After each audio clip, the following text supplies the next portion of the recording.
നമസ്കാരം.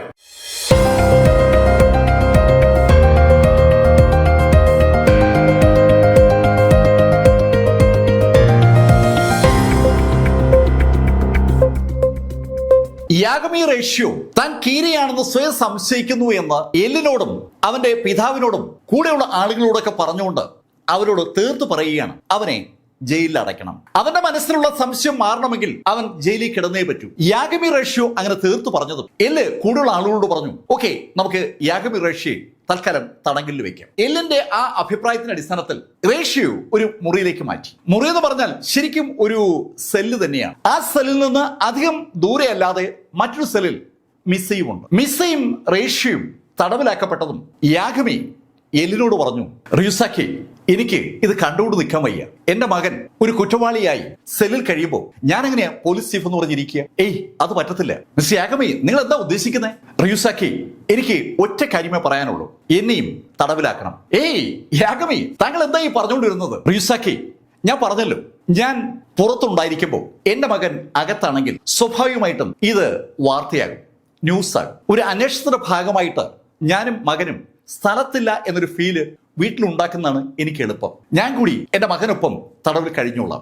യാഗമയെ അങ്ങനെ പറഞ്ഞതും കീരയെക്കുറിച്ചുള്ള അന്വേഷണത്തിന് നേതൃത്വം കൊടുക്കുന്ന എല്ലെന്ന ഹിതേശി റിയുസാക്കി യാഗമിയോട് പറഞ്ഞു, ഓക്കെ മിസ്റ്റർ യാഗമി, താങ്കളുടെ മാനസികാവസ്ഥ എനിക്ക് മനസ്സിലാകുന്നുമുണ്ട്. തൽക്കാലം താങ്കളും ഒരു സെല്ലിൽ കഴിയുക. പക്ഷെ താങ്കൾക്ക് എപ്പോൾ വേണമെങ്കിലും ഞങ്ങളോട് കോണ്ടാക്ട് ചെയ്യാം. നടക്കുന്ന എല്ലാ കാര്യങ്ങളും ഞങ്ങൾ താങ്കളെ അറിയിക്കുകയും ചെയ്യും. അങ്ങനെ എല്ല് വാക്ക് കൊടുത്തതും റേഷ്യോയുടെ പിതാവ് യാഗമിയും ഒരു സെല്ലിലേക്ക് മാറ്റപ്പെട്ടു. ഇപ്പോ 3 സെല്ലുകളിലായി യാഗമിയും മിസ്സയും റേഷ്യോയും കഴിയുകയാണ്. ആ 3 സെല്ലുകളും ലൈവായി എല്ലിന്റെ മുറിയിലെ കമ്പ്യൂട്ടറിലും സ്ക്രീനിലും ഒക്കെ കാണാം. ആ സെല്ലുകളിൽ കിടക്കുന്ന അവരെ 3 പേരെയും 24 മണിക്കൂറും നിരീക്ഷിക്കുക എന്നുള്ളതാണ് എല്ലിനൊപ്പമുള്ള ആളുകൾക്ക് കിട്ടിയിരിക്കുന്ന ചുമതല. സെല്ലിൽ അടയ്ക്കപ്പെട്ടതിന്റെ 2ാം ദിവസം റേഷ്യോട് എല്ല് ചോദിച്ചു, റേഷ്യോ, എങ്ങനെയുണ്ട് സെല്ലിലെ ജീവിതമൊക്കെ? റിയുസാക്കി, ഈ സെല്ലിലെ ജീവിതത്തിൽ വലിയ പുതുമയൊന്നുമില്ല. ഞാൻ എന്നെ തന്നെ ഒന്ന് പഠിക്കാൻ വേണ്ടിയാണ് ഈ സെല്ലിലേക്ക് മാറാൻ സമ്മതിച്ചത്. എനിക്ക് തന്നെ ഒരു സംശയമുണ്ട്. നിങ്ങളൊക്കെ എപ്പോഴും ഞാൻ കീരയാണെന്ന് പറയുമ്പോൾ ഞാൻ പോലും അറിയാതെ ഒരു സംശയം എനിക്ക് ഉണ്ടാകുന്നുണ്ട്, ഞാൻ ഇനി കീരയാണോ എന്ന്. അത് അല്ല എന്ന് എനിക്കറിയാം, പക്ഷെ അത് പ്രൂവ് ചെയ്യാൻ ഈ ഒരു മാർഗമല്ലാതെ എനിക്ക് വേറെ മാർഗമില്ല. അതുകൊണ്ടാണ് ഞാൻ ഈ സെല്ലിൽ കിടക്കുന്നത് തന്നെ. അതുകൊണ്ട് സെല്ലിനകത്തെ ജീവിതം എങ്ങനെയുണ്ടെന്ന് ചോദിക്കുന്നതിൽ വലിയ അർത്ഥമൊന്നുമില്ല. എല്ലും ലൈറ്റും തമ്മിലുള്ള ആ സംഭാഷണം എല്ലാ ദിവസവും അങ്ങനെ നടക്കുകയാണ്. ദിവസങ്ങൾ അതിവേഗം കടന്നു പോവുകയാണ്. 2 ദിവസമായി, 3 ആയി, 5 ആയി, 6 ആയി, 7 ആയി. ഈ ദിവസങ്ങൾ ഇങ്ങനെ കടന്നു പോകുന്തോറും ശരിക്കും യാഗമിക്കാണ് ടെൻഷൻ കൂടുന്നത്. യാഗമിയുടെ മകൻ റേഷ്യോ അകത്തായ അന്ന് തന്നെ നഗരത്തിൽ ക്രിമിനലുകൾ കൊല്ലപ്പെടുന്നത് പൂർണ്ണമായി നിലച്ചിരുന്നു. ഇപ്പോ ഒരാഴ്ചയായിട്ട് ഒരു കുറ്റവാളി പോലും കൊല്ലപ്പെട്ടിട്ടില്ല. ജപ്പാനിലെ ഒരു നഗരത്തിലും ഒരു ഗ്രാമത്തിലും അപ്രതീക്ഷിതമായി ഒരു കുറ്റവാളിയും കൊല്ലപ്പെട്ടിട്ടില്ല. ശരിക്കും അതൊരു ഞെട്ടിപ്പിക്കുന്ന വാർത്തയാണ്. കീര രംഗത്ത് വന്നതിന് ശേഷം ആദ്യമായിട്ടാണ് ഇത്രയും നീണ്ട കാലയളവിൽ ക്രിമിനലുകൾ കൊല്ലപ്പെടാതിരുന്നത്. സ്വാഭാവികമായിട്ടും റേഷ്യോ നിരീക്ഷിക്കുന്ന എല്ലിനും എല്ലിനൊപ്പമുള്ള ആളുകൾക്കും മറ്റൊരു സെല്ലിൽ ഈ കാര്യങ്ങൾ അറിഞ്ഞുകൊണ്ടിരിക്കുന്ന യാഗമിയും ഈ വിവരങ്ങൾ അറിഞ്ഞു. യാഗമിക്ക് അതൊരു ടെൻഷൻ ആണെങ്കിൽ എല്ലിന് അതൊരു സന്തോഷമാണ്. എൽ യാഗമിയോട് അക്കാര്യം സൂചിപ്പിക്കുകയും ചെയ്തു. മിസ്റ്റർ യാഗമി, താങ്കൾ ഈ ഒരാഴ്ചത്തെ റിപ്പോർട്ട് കൃത്യമായി അറിയേണ്ടതാണ്. ഈ ജപ്പാനിൽ ഒരു ക്രിമിനലും ഈ കഴിഞ്ഞ ഒരാഴ്ചയിൽ അസ്വാഭാവികമായി മരണപ്പെട്ടിട്ടേ ഇല്ല. അതിന്റെ അർത്ഥം ഞാൻ പറയാതെ തന്നെ താങ്കൾക്ക് മനസ്സിലാവുന്നുണ്ടല്ലോ. റിയുസാക്കി, താങ്കൾ പറയുന്നത് എനിക്ക് മനസ്സിലാകുന്നുണ്ട്. ഈ ഒരാഴ്ച കീര ആരെ കൊന്നില്ല എന്ന് കേൾക്കുമ്പോൾ എനിക്കൊരു ഭയമുണ്ട്. യാഗമിയോട് സംസാരിച്ചതിന് ശേഷം റിയുസാക്കി റേഷ്യോട് സംസാരിച്ചു. റേഷ്യോ, ഇപ്പോ എന്തു പറയുന്നു? റിയുസാക്കി, ഞാൻ എന്താ ഇപ്പൊ പറയേണ്ടത്? ഈ സെല്ലിലെ എന്റെ ജീവിതം നിങ്ങൾക്ക് ഒരു ഫലം ഉണ്ടാക്കുമെന്നാണ് എന്റെ വിശ്വാസം. റേഷ്യോ, നീ പറഞ്ഞത് ശരിയാണ്. നിന്റെ സെല്ലിലെ ജീവിതം ഒരു ഫലം ഉണ്ടാക്കിയിട്ടുണ്ട്. ഇവിടെ ഇപ്പോ ഒരു ക്രിമിനലും കൊല്ലപ്പെടുന്നില്ല. അതിന്റെ അർത്ഥം റേഷ്യോക്ക് മനസ്സിലാവുന്നുണ്ടല്ലോ. റിയുസാക്കി, നിങ്ങൾ എന്താ പറഞ്ഞേ? ക്രിമിനലുകളൊന്നും കൊല്ലപ്പെടുന്നില്ലെന്നോ? അതെ, ക്രിമിനലുകൾ ഒന്നും മരിച്ചിട്ടില്ല. നീ അകത്തായപ്പോ ക്രിമിനലുകൾ മരിക്കുന്നില്ലെന്ന് പറഞ്ഞാൽ അതിന് ഒരൊറ്റ അർത്ഥമല്ലേ ഉള്ളൂ റേഷ്യോ. റിയുസാക്കി, നീ പറയുന്നത് ഞാൻ കീരയാണെന്നുള്ള കാര്യം നീ ഉറപ്പാക്കാൻ പോവുകയാണെന്നാണോ? റേഷ്യോ, അതെന്താ സംശയം? ഈ ആഴ്ചയിലെ റിസൾട്ട് അത് വ്യക്തമാക്കിയല്ലേ. റിയുസാക്കി, ചിലപ്പോൾ കീര എന്നെ പെടുത്താൻ വേണ്ടി ഒരു ഗെയിം കളിക്കുന്നതാണെങ്കിലോ? റേഷ്യോ, ഇവിടെ ഈ ബിൽഡിങ്ങിനകത്ത് നീ തടവിലായ കാര്യം ഞങ്ങൾ 3-4 പേർക്കേ അറിയാവൂ, പുറത്ത് ആർക്കും അറിയത്തില്ല. അതിന്റെ അർത്ഥം കീരയ്ക്കും വിവരം അറിയില്ലെന്നാണ്. കീര നീ അല്ലെങ്കിൽ, കീര നീ ആണെങ്കിൽ നീ പെട്ടു എന്ന് എനിക്ക് പറയാൻ പറ്റും. അങ്ങനെ റേഷ്യോട് റിയുസാക്കി എന്ന് എല്ല് പറഞ്ഞപ്പോ ഈ കാര്യങ്ങളൊക്കെ കേട്ടുകൊണ്ട് നിൽക്കുന്ന റിയൂക്ക് റേഷ്യോട് പറഞ്ഞു, റേഷ്യോ അവൻ ശരിക്കും സന്തോഷത്തിലാണല്ലോ. റേഷ്യോ റിയൂക്കിനോട് സംസാരിക്കുന്നത് ശരിക്കും ശബ്ദം താഴ്ത്തിയാണ്. അയാൾ സംസാരിക്കുന്നത് ആ റൂമിലെ മൈക്രോഫോൺ ഒപ്പിയെടുത്ത് എല്ലിന്റെ മുറിയിൽ എത്തിക്കാൻ സാധ്യതയുണ്ടെന്ന് റേഷ്യോക്ക് അറിയാം. അതുകൊണ്ട് തന്നെ റേഷ്യോ വളരെ ശ്രദ്ധിച്ചാണ് റിയൂക്കിനോട് മറുപടി പറയുന്നത്. റിയൂക്ക് പറയുന്ന കാര്യം അവിടുത്തെ മൈക്രോഫോണിന് ഒപ്പിയെടുക്കാനും പറ്റില്ല. അതുകൊണ്ട് തന്നെ റിയൂക്കാണ് കൂടുതൽ നേരം സംസാരിക്കുക. റിയൂക്ക് അറിയുന്ന കാര്യങ്ങൾ റേഷ്യോക്ക് റിപ്പോർട്ട് ചെയ്തുകൊണ്ടേയിരിക്കും. ദിവസങ്ങൾ അതിവേഗം പിരിയും പോവുകയാണ്. 8 ദിവസമായി, 10ആയി, 12ആയി, 13ആയി. ജപ്പാനിൽ കുറ്റവാളികളുടെ മരണം റിപ്പോർട്ട് ചെയ്യപ്പെടാത്ത 13ാമത്തെ ദിവസം തുടർച്ചയായി എത്തിയിരിക്കുകയാണ്. കീര എന്ന പ്രതിഭാസം ഏതാണ്ട് അവസാനിച്ചു എന്ന് തോന്നൽ സ്വാഭാവികമായിട്ടും ക്രിമിനലുകൾക്കും ഉണ്ടായിട്ടുണ്ട്. അതിൻ്റെതായ ഒരു ഫലം ജപ്പാനിലെ വിവിധ നഗരങ്ങളിലായി പ്രതിഫലിച്ചു തുടങ്ങി. ക്രിമിനൽ മൈൻഡ് സെറ്റ് ഉള്ള ആളുകൾ പതുക്കെ വീണ്ടും കുറ്റകൃത്യങ്ങൾ ചെയ്തു തുടങ്ങിയാണ്. ബാങ്ക് കൊള്ളയടിക്കലും സൂപ്പർ മാർക്കറ്റുകൾ കൊള്ളയടിക്കലും എന്ന് വേണ്ട ആളുകളെ വഴി തടഞ്ഞു നിർത്തി പണം പിടുങ്ങുന്നതൊക്കെയുള്ള സംഭവങ്ങൾ റിപ്പോർട്ട് ചെയ്തു തുടങ്ങി. സ്വാഭാവികമായിട്ടും ആ റിപ്പോർട്ടുകൾ പത്രങ്ങളിൽ പ്രധാന വാർത്തകളായി മാറിയപ്പോൾ കീരയെക്കുറിച്ചുള്ള കമന്റുകളും അതിനൊപ്പം പൊങ്ങി വരികയാണ്. കീര ഉണ്ടായിരുന്നെങ്കിൽ ഇതുപോലുള്ള അക്രമങ്ങൾ ഈ ജപ്പാനിൽ നടക്കുമായിരുന്നില്ല. ആ ശൈലിയിലാണ് പൊതുജനം പ്രതികരിച്ചു തുടങ്ങിയത്. ഒരുപാട് TV ചാനലുകളും സോഷ്യൽ മാധ്യമങ്ങളുമായി ബന്ധപ്പെട്ട ആളുകളും ഒക്കെ പൊതുജനത്തിന്റെ അഭിപ്രായം അറിയാനായി അവരോട് നേരിട്ട് ചോദിക്കുമ്പോൾ ആളുകളൊക്കെ ആ ശൈലിയിലാണ് കമന്റ് ചെയ്യുന്നത്. ഇതേ കീര ഇവിടെ ഇല്ലാതായി പോയി, കീര എങ്ങോട്ടോ പോയിരിക്കുകയാണ്, കീര ഇല്ലാത്ത സമയം നോക്കി കുറ്റവാളികൾ വീണ്ടും കുറ്റകൃത്യങ്ങളുമായി ഇറങ്ങിയിരിക്കുകയാണ്, കീരയാണ് ഈ നാടിന് ആവശ്യം. അങ്ങനെയുള്ള അഭിപ്രായങ്ങൾ ഇഷ്ടം പോലെ സോഷ്യൽ മാധ്യമങ്ങളിലും TV ചാനലുകളിലും പത്രങ്ങളിലും ഒക്കെ വന്നു തുടങ്ങി. പൊതുജനം ഏതാണ്ട് പൂർണ്ണമായും കീരയ്ക്കൊപ്പമാണ്. കീര ആളുകളുടെ ഇടയിൽ വല്ലാത്തൊരു സെൻസേഷനായി വളർന്നിരിക്കുന്നുവെന്ന് ആ അഭിപ്രായങ്ങൾ വിളിച്ചു പറയുകയാണ്. പതുക്കെ ഹാഷ്ടാഗ് ഉപയോഗിച്ചുള്ള ക്യാമ്പയിനും ആരംഭിച്ചു. Keera please come back, Keera please come back. ആ ക്യാമ്പയിന് അതിവേഗതയിലാണ് ജനപിന്തുണ ലഭിക്കുന്നത്. നൂറുകണക്കിന്, ആയിരക്കണക്കിന്, 10,000കണക്കിന്, ലക്ഷക്കണക്കിന്, കോടിക്കണക്കിന് ലൈക്കുകളും അതിന് അനുബന്ധമായ കമന്റുകളും കൊണ്ട് സോഷ്യൽ മാധ്യമങ്ങൾ ആ ക്യാമ്പയിൻ അങ്ങ് എടുത്ത് പൊലിപ്പിക്കുകയാണ്. ശരിക്കും കീര ഒരു തരംഗമായി മാറുകയാണ്. ബ്രിങ് ബാക്ക് കീര, കം ബാക്ക് കീര, അങ്ങനെ പല ശൈലിയിലുള്ള വാചകങ്ങൾ കൊണ്ട് ക്യാമ്പയിൻ ആരംഭിച്ചതോടുകൂടി ഈ വിവരം സ്വാഭാവികമായിട്ടും എല്ലും കൂട്ടരും നോട്ട് ചെയ്യുന്നുണ്ട്. റേഷ്യോ അകത്തായിട്ട് 14ാമത്തെ ദിവസം കംപ്ലീറ്റ് ആവുന്നതോടുകൂടി ആ ക്യാമ്പയിൻ അതിൻ്റെതായ ശക്തി ആർജിച്ചിരിക്കുകയാണ്. ആ കാര്യം സ്വാഭാവികമായിട്ടും എല്ല് യാഗമിയോട് റിപ്പോർട്ട് ചെയ്തു. റിയൂസാക്കി, നിങ്ങൾ പറയുന്നത് എനിക്ക് മനസ്സിലാകുന്നുണ്ട്, പക്ഷേ ഞാൻ ഇപ്പോഴും വിശ്വസിക്കുന്നത് എന്റെ മകനല്ല കീര എന്നാണ്. യാഗമി, താങ്കളുടെ മാനസികാവസ്ഥ എനിക്ക് മനസ്സിലാകും. അതുകൊണ്ട് തന്നെ ഞാൻ താങ്കളുടെ അഭിപ്രായത്തെ എതിർക്കുന്നുമില്ല. പക്ഷെ ഇപ്പോഴും ഞാൻ പറയാൻ ആഗ്രഹിക്കുന്നത് ഒരേ കാര്യമാണ്. ഈ ഭൂമിയിൽ ആർക്കെങ്കിലും കീരയാകാൻ കഴിയുമെങ്കിൽ അത് നിങ്ങളുടെ മകൻ റേഷ്യോയ്ക്കാണ്. റേഷ്യോ ആണ് കീരയാകാൻ ഏറ്റവും അനുയോജ്യം. അങ്ങനെ പറയാൻ റിയൂസാക്കിക്ക് അയാളുടേതായ കാരണങ്ങളുമുണ്ട്. ആ കാരണങ്ങളിൽ ഏറ്റവും പ്രധാനം റേഷ്യോയുടെ ഗേൾഫ്രണ്ടായി ഇപ്പോ മറ്റൊരു സെല്ലിൽ കഴിയുന്ന സാക്ഷൽ മിസ്സയാണ്. മിസ്സ കീരയുടെ കേസ് വന്നതിന് ശേഷം വളരെ യാദൃശ്യവശാലാണ് റേഷ്യോ പരിചയപ്പെടുന്നത്. ആ പരിചയപ്പെട്ട ഡേറ്റ് ആണ് റിയൂസാക്കിക്ക് ശരിക്കും സംശയം ഉണ്ടാക്കിയിരിക്കുന്നത്. രണ്ടാമത്തെ കീര ടിവിയിൽ പ്രത്യക്ഷപ്പെട്ട് ആ ഷോ നടത്തിയതിനു ശേഷമാണ് മിസ്സയും റേഷ്യോ തമ്മിൽ ബന്ധമുണ്ടായത്. ആ രണ്ടാമത്തെ കീര മിസ്സ തന്നെയാണെന്ന് ഏകദേശം ഒരു ധാരണ റിയൂസാക്കിക്കുണ്ട്. പക്ഷെ പ്രൂവ് ചെയ്യാൻ പറ്റുന്ന തെളിവുകളൊന്നും അയക്കില്ല. പ്രൂവ് ചെയ്യാൻ അയക്ക് പറ്റുന്നില്ലെങ്കിലും വളരെ വ്യക്തമായ ചില തെളിവുകൾ മിസ്സയ്ക്കെതിരെ അയാളുടെ കയ്യിലുണ്ട്. മിസ്സയുടെ റൂം പരിശോധനയ്ക്ക് വിധേയമാക്കിയപ്പോൾ അവിടെ നിന്ന് ലഭിച്ച ചില രോമങ്ങൾ അവർ കളക്ട് ചെയ്തിരുന്നു. ആ രോമങ്ങൾ DNA ടെസ്റ്റിന് വിധേയമാക്കിയപ്പോൾ TV സ്റ്റേഷൻ വഴി എല്ലിന്റെ അടുത്തേക്ക് എത്തിയ ആ പാഴ്സലുകളിൽ ഉണ്ടായിരുന്ന ചില രോമങ്ങളും DNA ടെസ്റ്റിന് വിധേയമാക്കിയിരുന്നു. രണ്ടും തമ്മിൽ സാമ്യമുണ്ട്. മിസ്സയുടെ വീട്ടിൽ മിസ്സ വളർത്തുന്ന പൂച്ചയുടെ രോമമാണ് പാക്കറ്റിലും അതുപോലെ മിസ്സയുടെ റൂമിലും ഉണ്ടായിരുന്നത്. അർത്ഥസംഖ്യയ്ക്ക് ഇടയില്ലാത്ത വിധം മിസ്സയുടെ റൂമിൽ വെച്ചാണ് ആ പാക്കറ്റുകൾ പാക്ക് ചെയ്തതെന്ന് വ്യക്തമാക്കുന്ന തെളിവാണത്. പൂച്ചയുടെ തെളിവ് പോലെ തന്നെ മറ്റൊരു തെളിവ് കൂടി മിസ്സയ്ക്കെതിരായിട്ട് എല്ലിൻ ടീം കളക്ട് ചെയ്തിട്ടുണ്ട്. അത് അവൾ യാത്ര ചെയ്ത ആ ട്രെയിനിലെ CCTV വഴിയാണ് ലഭിച്ചിരിക്കുന്നത്. അവൾ വിവിധ സ്റ്റേഷനിൽ ഇറങ്ങി അവിടെ വെച്ച് പാക്കറ്റുകൾ പോസ്റ്റ് ബോക്സുകളിൽ നിക്ഷേപിക്കുന്നത് വ്യക്തമായും CCTVകൾ ഒപ്പിയെടുത്തിട്ടുണ്ട്. അങ്ങനെയാണ് ആ കാര്യം എല്ല് ഉറപ്പിച്ചത്. മിസ്സ ആ രണ്ടാമത്തെ കീര തന്നെയാണ്. മിസ്സ രണ്ടാമത്തെ കീരയാണെങ്കിൽ സ്വാഭാവികമായിട്ടും മിസ്സയും റേഷ്യോ തമ്മിലുള്ള ആ ബന്ധം രണ്ടാമത്തെ കീരയും ഒന്നാമത്തെ കീരയും തമ്മിലുള്ള ബന്ധമായി പരിഗണിക്കേണ്ടി വരും. ഈ ദിവസങ്ങളിൽ ഒരു തരത്തിലുള്ള അക്രമങ്ങളും നടക്കാത്തത് കൊണ്ട് ആ കാര്യം ഒരിക്കൽ കൂടി ഉറപ്പിക്കപ്പെട്ടിരിക്കുകയാണ്. അകത്തുള്ളത് കീരയും അവന്റെ ഗേൾ ഫ്രണ്ട് രണ്ടാമത്തെ കീരിയുമാണ്. അതുകൊണ്ട് തന്നെ യാഗമിക്ക് വിഷമം ഉണ്ടായാലും ഇല്ലെങ്കിലും എല്ല് അയാളുടെ അഭിപ്രായം തീർത്തു പറയുകയാണ്. 14 ദിവസം വൈകുന്നേരം റേഷ്യോ റിയുസാക്കി കോണ്ടാക്ട് ചെയ്തു. റേഷ്യോ, ഒരു വിശേഷമുണ്ട് കേട്ടോ. എന്താ റിയുസാക്കി? ഞാൻ കീര അല്ല എന്ന് ഉറപ്പാക്കിയോ? റേഷ്യോ, അതാണ് വിഷയം. ഇപ്പോ ഞങ്ങൾക്ക് എല്ലാവർക്കും ഏകദേശം ധാരണയായിട്ടുണ്ട് നീയാണ് കീരയെന്ന്. റിയുസാക്കി, ഞാൻ ഈ സെല്ലിനകത്ത് കിടക്കാം എന്ന് സമ്മതിച്ചത് ഞാൻ കീരയല്ല എന്ന് എനിക്ക് ബോധ്യമുള്ളത് കൊണ്ടാണ്. ഇപ്പൊ നിങ്ങൾ എന്റെ ആ സൗമന്യസത്തെ വളച്ചൊടിക്കുകയാണ്. റേഷ്യോ, നീ സെല്ലിലേക്ക് മാറിയിട്ട് 14 ദിവസം ഇന്ന് പൂർത്തീകരിക്കുകയാണ്. ഈ 14 ദിവസവും ഇവിടെ ഒരു മരണവും കുറ്റവാളികളുമായി ബന്ധിപ്പിച്ച് ഉണ്ടായിട്ടില്ല എന്നുള്ളത് ഒരു ചെറിയ സംഭവമല്ല. റേഷ്യോ, അതിന് ഒറ്റ അർത്ഥമേ ഉള്ളൂ. കീരയ്ക്ക് ഇപ്പോ കൊലപാതകങ്ങൾ നടത്താൻ പറ്റാത്ത ശൈലിയിൽ കീര സെല്ലിലാണ്. റേഷ്യോ അത് കേട്ടപ്പോ ആ ക്യാമറയിൽ നോക്കി ഒന്ന് പുഞ്ചിരിച്ചു. മിസ്റ്റർ റിയുസാക്കി, നിങ്ങൾ എന്നെ വല്ലാതെ തെറ്റിദ്ധരിച്ചിരിക്കുകയാണ്. ഞാൻ തന്നെ കീര ആകണമെന്ന് നിങ്ങൾക്ക് എന്തോ ആഗ്രഹമുള്ളതുപോലെ ഒരു തോന്നൽ എനിക്ക് തോന്നുന്നുണ്ട്. സത്യമായിട്ടും നിങ്ങൾ അങ്ങനെ ആഗ്രഹിക്കുന്നുണ്ട്?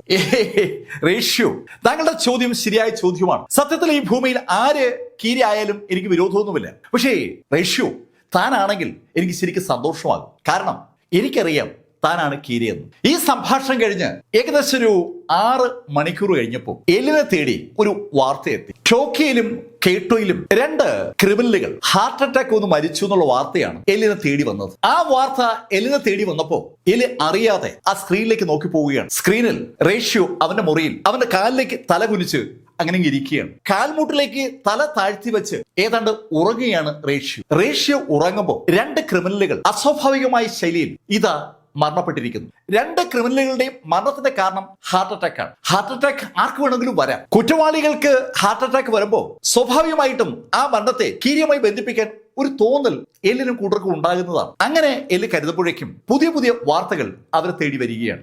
ജപ്പാനിൽ പല സ്ഥലത്തും കുറ്റവാളികൾ ആത്മഹത്യ ചെയ്യുകയോ ആക്സിഡന്റിൽ മരണപ്പെടുകയോ ഹാർട്ട് അറ്റാക്ക് ഒന്നും മരിക്കുകയൊക്കെ ചെയ്യുകയാണ്. 15-ാം തീയതി നേരം പുലരുമ്പോഴേക്കും ഏകദേശം 12ഓളം കുറ്റവാളികൾ മരണപ്പെട്ടു കഴിഞ്ഞു. കീര കുറ്റവാളികളെ കൊന്നിരുന്ന അതേ ശൈലിയിൽ വീണ്ടും ഇതാ മരണങ്ങൾ റിപ്പോർട്ട് ചെയ്യപ്പെടുകയാണ്. സ്വാഭാവികമായിട്ട് ഈ വാർത്ത സകല സോഷ്യൽ മാധ്യമങ്ങൾ ഏറ്റെടുത്തു. അവരുടെ ക്യാമ്പയിന് ഫലമുണ്ടായിരിക്കുകയാണ്. കംബാക്ക് കീര എന്നുള്ള അവരുടെ ക്യാമ്പയിൻ വിജയിച്ചത് കൊണ്ടാണ് ഇപ്പോ കീര രംഗത്ത് വരികയും 12ഓളം ആളുകളെ അവസാനിപ്പിക്കുകയും ചെയ്തത്.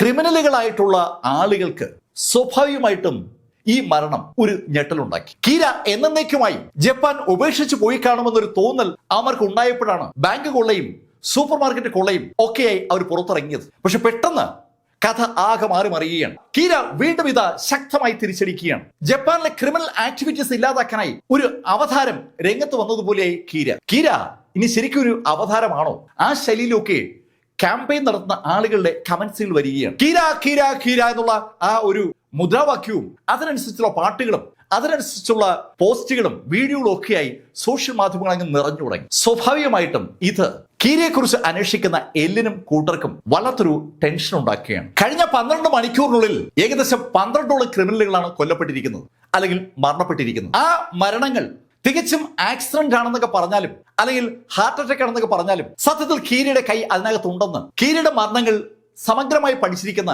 എല്ലിനും കൂട്ടർക്കും വ്യക്തമായി അറിയാം.